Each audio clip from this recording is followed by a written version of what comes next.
pemirsa Hasanah, di pagi yang indah ini kami akan langsung membawakan materi tempat ibadah inti yang menjadi tujuan ibadah haji dan umroh. Inilah Ka'bah. Ka'bah, bangunan berbentuk kubus, bukanlah sebuah bangunan semata. Seperti yang kita ketahui, Ka'bah adalah rumah Allah. Sebuah bangunan yang menjadi titik pusat umat muslim sedunia mengarahkan kiblatnya untuk sholat, yang juga menjadi lokasi tawaf bagi jutaan jamaah haji maupun umroh.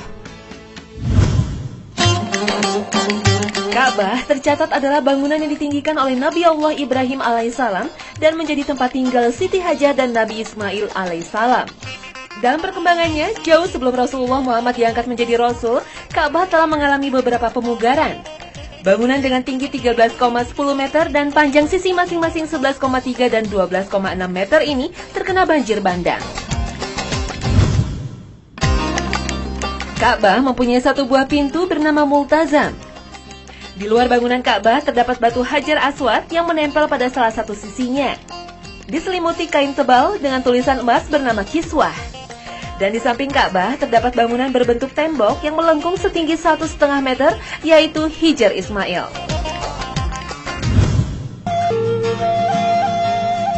Ka'bah berada persis di tengah sebuah masjid suci besar bernama Masjidil Haram. Di dalamnya terdapat 3 buah pilar yang terbuat dari kayu gahru terbaik, dan pilar ini menopang utama atap Ka'bah. Pada zaman Arab masih dikuasai kaum jahiliyah, di dalam Ka'bah dijadikan tempat untuk penyimpanan berhala. Namun ketika Mekah berhasil dikuasai oleh Nabi Muhammad SAW pada perang Fathul Mekah, terjadi perbaikan dan pembersihan terhadap Ka'bah. Berhala-berhala di dalamnya pun dibersihkan dan dihancurkan. Dan beginilah bentuk Ka'bah yang tidak pernah berubah sejak zaman Rasulullah. Sebuah poros utama umat muslim yang juga dipercaya menjadi poros utama bumi. Sebuah bangunan yang dimana bila kita berdoa di dekatnya, niscaya akan segera dikabulkan oleh Allah Subhanahu wa Ta'ala, sang pemilik bumi yang berdiam di Arsy. Subhanallah.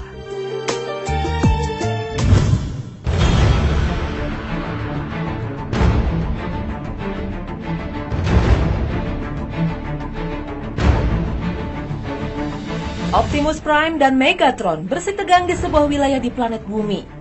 Robot alien dari planet Cybertrons itu membawa permusuhan 2 kelompok antagonis-protagonis, yaitu Autobots dan Decepticons.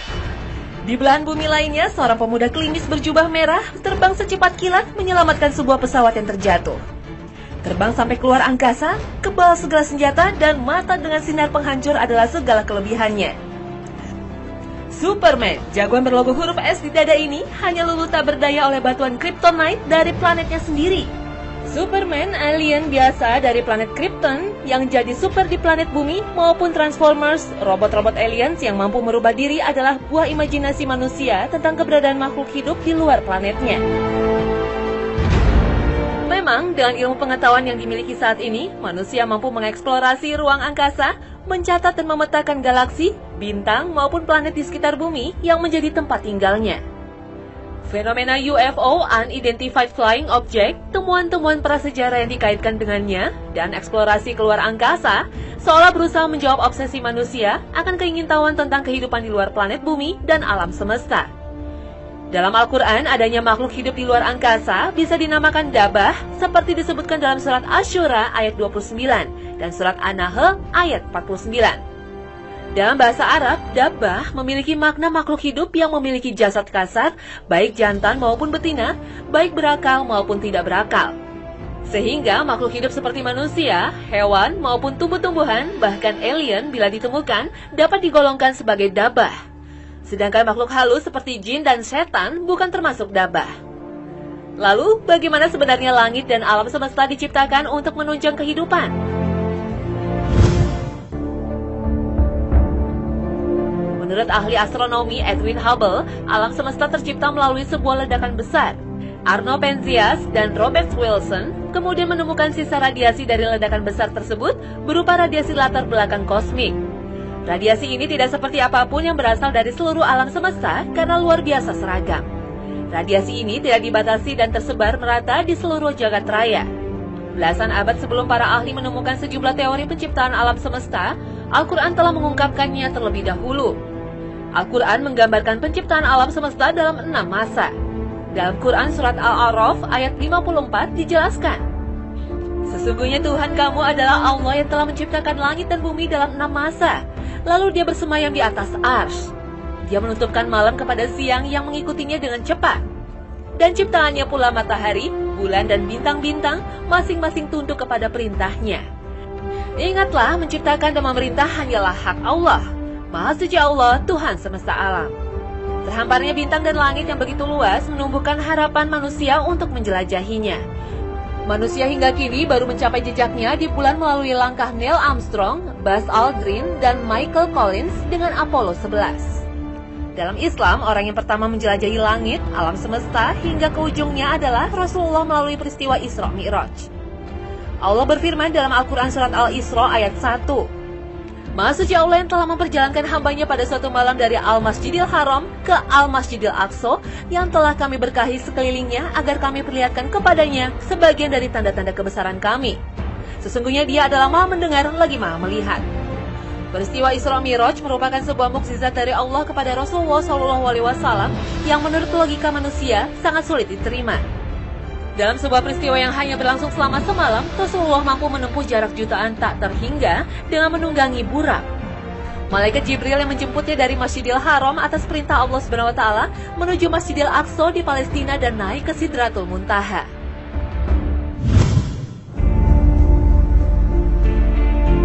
Kehidupan selain di bumi terus menjadi keingintahuan manusia, termasuk kemungkinan beberapa planet yang dapat dihuni oleh makhluk hidup.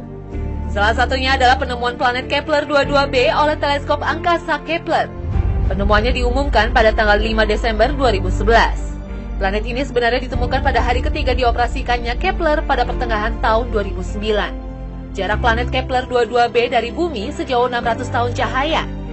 Kalau di bumi 1 tahun 360 hari, maka di Kepler 22b 260 hari. Ukuran masanya mencapai 2,4 kali massa bumi. Bintang yang dikelilingi Kepler 22b lebih kecil dan lebih dingin dengan memancarkan cahaya 25% lebih redup dari matahari. Kepler 22b mengitari bintangnya pada zona Goldilocks, yakni wilayah yang dapat ditinggali makhluk hidup sebagaimana bumi terhadap matahari. Planet Kepler 22b ditemukan teleskop Kepler milik NASA 2 tahun lalu, namun baru sekarang diumumkan setelah didapat kepastian kondisinya mirip bumi yang dapat ditinggali makhluk hidup. Tidak menutup kemungkinan alien juga hidup di Kepler 22b atau exoplanet lainnya, yaitu planet di luar sistem tata surya matahari. Sejak teleskop Kepler diluncurkan NASA pada Maret 2009 lalu, telah ditemukan 2.326 exoplanet. Seperlima planet berasal dari 30 sistem tata surya yang berbeda-beda pada galaksi Milky Way atau Bima Sakti. Sementara yang lainnya berada pada galaksi Andromeda yang berjarak 1,5 juta tahun cahaya dari bumi. Dari jumlah exoplanet sebanyak itu, hanya 48 planet yang masuk dalam zona Goldilocks dan hanya 10 planet yang bentuknya mirip dengan bumi dan berputar mengelilingi mataharinya, salah satunya Kepler 22b. Sebelumnya, astronom di Carnegie Institute Washington juga telah menemukan planet Gliese 581e dan Gliese 581d yang disebut mempunyai tanda-tanda kehidupan yang mirip dengan bumi. Planet itu berada pada jarak 20 tahun cahaya dari bumi dan terletak di rasi bintang Libra. Sebuah penemuan yang luar biasa, adanya sebuah planet yang memiliki sifat habitable kemungkinan bisa didiami makhluk hidup.